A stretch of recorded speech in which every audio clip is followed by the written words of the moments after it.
November's coming up fast, and you know what that means? A whole slew of new games, and this year's been good. Frankly, October, November, December, that's the prime time stretch for the gaming public. So I'm excited for what's coming. The top 10 new games of November 2023, without wasting any time, starting off at number 10, it is The Invincible. So not a lot of games are adaptations of novels, and I'm not going to pretend that I know a lot about the 1964 novel, The Invincible. I know it's Polish, I know Starward Industries, the developer is also Polish. I know The Witcher is another example of a Polish developer adapting a Polish novel with good results. But this is nothing like The Witcher. With a vast swath of influences listed, from Alien Isolation to Firewatch, a kind of retro-futuristic Fallout look. I mean, on idea alone and what this game looks like, it is intriguing to say the very least, very orange color palette. You're not on Mars, you're on a planet called Regis 3, and you're searching for missing crew members and dealing with Alien Isolation listed as an inspiration, some kind of AI monster hunting you, right? And there's a lot going on here, and the narrative looks interesting. They have a whole book to actually pull from, so if it all comes together, this is going to be fantastic. I'm pretty excited for it. The Invincible is landing on PlayStation 5, Xbox Series, and PC November 6th. And number 9 is The Day Before. Yes, The Day Before is allegedly coming out. This is one of those is it really coming out release dates. There's been some information in recent days about this open world MMO survival game where there is some alleged movements in terms of they won a lawsuit that allows them to keep their name. There's a rumor that it's going to get delayed till December, but as of now, this game's coming out November 10th, and it's a game that, when it was announced, was pretty frigging impressive. I'm not going to lie. I'm a lot less impressed with it now that I've seen Alan Wake 2. And also, it's not like they've put out footage of this game that really feels groundbreaking in any way. Graphically, yes, it's pretty, but it's also kind of empty, at least what we've seen so far. And they've been somewhat secretive throughout the development process, understandably so, I guess. It seems like they may not have been sure that they were ever going to have the name The Day Before, and when they finally won their lawsuit, it triggered some activity, so to be fair, it may be that they feel empowered now. We'll see though. The Day Before is allegedly coming to PlayStation 5, the Xbox Series, and PC November 10th. And number 8 is Like a Dragon Gaiden, a game that, well, basically continues the Yakuza series, which has been continued as a JRPG, but also injects another variable. So as we know, Judgment and Lost Judgment take place in the same world timeline and place as most of the Yakuza games. I mean, world and timeline, all of the Yakuza games, and Like a Dragon Gaiden is kind of a branch sequel of Yakuza 6, where Kiryu has faked his death and is working as an agent for the Daidoji faction. And in all honesty, this looks a lot like Judgment. Maybe not fully like it, like Imagine Judgment, except you're a secret agent kind of, but also still kind of a gang guy. You're definitely not on the side of the law in this one, but still, considering the man who erased his name, Judgment, and now the Like a Dragon, and following that Infinite Wealth games are all kind of just continuing the story of Yakuza 6 in their own way, I'm kind of excited how all of these are eventually going to converge, because I feel like that has to happen eventually. I don't know, these are all really good games, and of course I'm looking forward to more Kiryu. I love Yakuza, or Like a Dragon as it's now called, and I like that they've branched it out to have different gameplay styles and playing for different sides of the Lost/factions, etc. Basically, there's nothing I can possibly complain about here. I love this world. It's coming to the PlayStation, the Xboxes, and PC November 9th worldwide. And number 7 is Star Ocean: The Second Story R, a full remake of Star Ocean: The Second Story, a PlayStation 1 game. Now I think this is interesting just based on aesthetic alone. So you might think based on what they're doing here, that the original PlayStation game was sprites on 3D backgrounds, and you know, that's a normal assumption, but it's actually not true. The original Star Ocean Second Story is an entirely 2D game. There were quite a few sprites on 3D backgrounds type games at the time, but Star Ocean Second Story is actually not one of those. Now that being said, the battle system in the original Star Ocean Second Story is that, and it's probably why people have this type of memory, oriented around the game. Despite the fact that it had relatively small amounts of the game in this format, it really stuck. This being said, it's a drastic jump in fidelity in terms of PlayStation versus current background capabilities for this game, and although it definitely feels familiar if you remember those battles from the original game, it is leaps and bounds beyond it. Now, Star Ocean: The Second Story is a fantastic science fancy JRPG from the 90s, and it brings with it everything you could possibly imagine from that genre and time. I'm excited, I really look forward to playing this game again. I love particularly mid to late 90s JRPGs. Star Ocean: The Second Story R is coming to the PlayStations, Nintendo Switch, and PC November 2nd.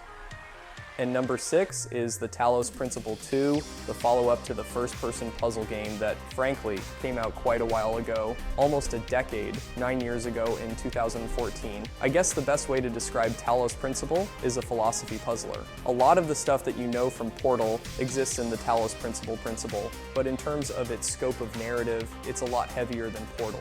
And this looks like a big jump up from the original Talos Principle.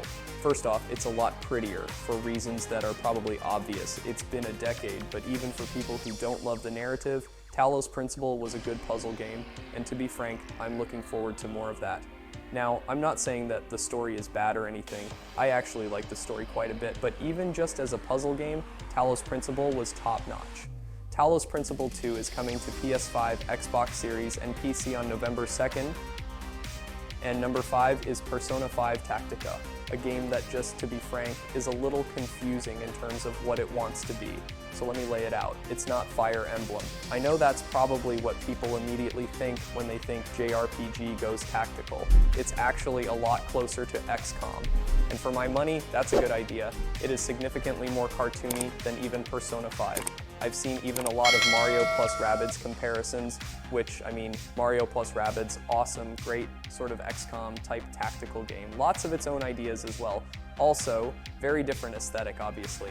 Persona 5 is a world that just, the more narrative you can get out of it, the better.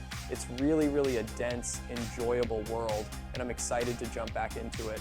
And while I, of course, love Persona 5 battle system, I'm actually kind of looking forward to playing it as an XCOM type game. Persona 5 Tactica is coming to the PlayStations, the Xboxes, Nintendo Switch, and PC November 17th.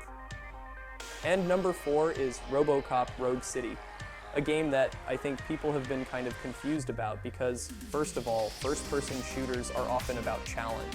And RoboCop is kind of, well, an unstoppable badass in every possible way. He's also kind of a lumbering giant, but if you've played the demo for this game, it is actually extremely fun. For whatever reason, they really leaned into everything that makes RoboCop RoboCop, and it works. It's a very different first-person shooter, honestly. You are slow, you're lumbering, you're a tank, you can absorb bullets, tons of damage before it actually has any real effect on you. Your weapons are crazy overpowered and, well, it's fun as hell. It's also gorgeous. It's an Unreal Engine 5 game, and it shows. Honestly, there's not really, I think, a lot that I can do to describe it. If you've played the demo, you know what this game is about. It's a very different first-person shooter that sounds like it shouldn't work, but it does. If the whole game is as good as that demo, I'm so in on RoboCop Rogue City. It's landing on next-gen consoles, so PlayStation 5, Xbox Series, and also on PC November 2nd. And number 3 is Football Manager 2024. Everything about football, but playing football itself, and by football, I mean soccer for all of the Americans watching. Sega is bringing us a game that is selling itself on quality of life upgrades. And obviously, roster changes, that's of course a big deal. I mean, if you're unfamiliar, there's a lot going on in a Football Manager game. You're talking about everything from team strategy on the field to finances. Football Manager is a management sim, and it is a deep, granular one at that. Football Manager is landing on pretty much everything from Switch to the PlayStations to the Xboxes to PC November 6th. And number 2 is Call of Duty Modern Warfare 3, the third in the reboot series for Modern Warfare. Continuing the story, obviously, nobody is going to think that that's not happening, but also Call of Duty isn't specifically about the story. Obviously, we enjoy the Call of Duty campaigns here, but there's a lot more. In terms of multiplayer, all 16 maps from Call of Duty Modern Warfare 2 from 2009 will be available. Zombies is back. This one is open world, apparently. I don't know if that is going to amount to any really significant differences in what is a Horde Zombies mode. Call of Duty, zombies is always fun. They are changing it up a little. Apparently, it's more structured like DMZ mode in Warzone rather than the round-based zombies that we've seen in previous games. I'm not 100% on whether I consider that a welcome change or not. DMZ is fun though, I don't know. It's Call of Duty Modern Warfare 3. It's huge. It's a big thing. It's a gaming staple. And as much as these games feel stereotypical sometimes, and obviously we've seen a million of them at this point, they're usually good. So yeah, Modern Warfare 3 is coming to the PlayStations, the Xboxes, and PC on November 10th. And finally, at number 1, it's Super Mario RPG. A full remake of truly a very well-beloved Super Nintendo RPG that, yeah, I'm excited for. This was an RPG that came out in my opinion, the heyday of RPGs, and it was among the best, honestly. Nintendo was really smart. They were just like, you know what, who makes the best RPGs? It's Square, let's have them make the Mario one. And they did, and it was great. Square didn't slouch on the Mario part of Mario RPG either. A large part of Mario RPG is basically top-down platforming, and it's all fun. I'm really excited to see how this game looks and plays with modern sensibilities. Obviously, they're keeping it very, very similar to the original release in terms of mechanics.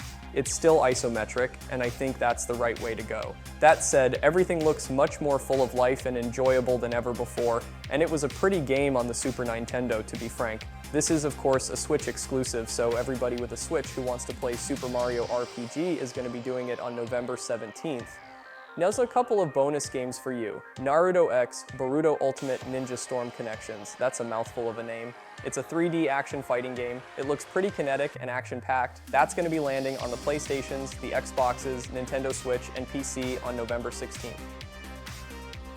And finally, Tintin Reporter Cigars of the Pharaoh, a game that is being touted as an extremely faithful reproduction of the Tintin comic. I'm not gonna lie, I don't really know. I'm not exactly a big Tintin fan, but I've seen this game described as kind of like a Telltale game, except for a lot happier. So I think for fans of Tintin, that's gonna be a lot of fun. It's coming to the PlayStations, the Xboxes, Nintendo Switch, and PC November 7th. If you like this video, click like. If you're not subscribed, now's a great time to do so. We upload brand new videos every day of the week. Best way to see them first is, of course, a subscription, so click subscribe. Don't forget to enable notifications. And as always, we thank you very much for watching this video. We'll see you next time right here on Android Gameplay YT.